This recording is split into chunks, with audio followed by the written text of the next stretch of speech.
મહત્વના સમાચાર સામે આવી રહ્યા છે. ડીસા કુચાવાડા હાઈવે પર ટ્રિપલ અકસ્માત સર્જાયો છે.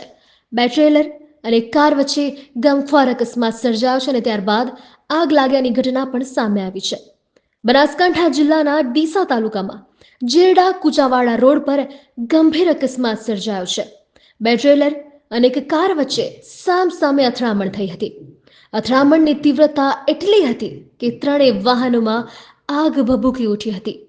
અકસ્માતમાં 3 લોકોના મોત થયા હોવાની આશંકા પણ સેવાઈ રહી છે. વાત કરીએ ઘટનાની તો ઘટનાની જાણ થતાં જ તાત્કાલિક ધોરણે ફાયર બ્રિગેડની ટીમ પણ ઘટના સ્થળે પહોંચી ગઈ હતી. ફાયર ફાઇટર્સે આગ પર કાબુ મેળવવાની કામગીરી હાથ ધરી હતી. ડીસા તાલુકા પોલીસે પણ ઘટના સ્થળે પહોંચી પરિસ્થિતિને નિયંત્રણમાં લીધી હતી.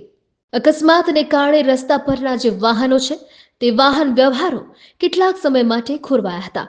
પોલીસે અકસ્માતના તમામ કારણો અને બધી જ માહિતી અને વિગતો જાણવા માટે તપાસ પણ શરૂ કરી દીધી છે.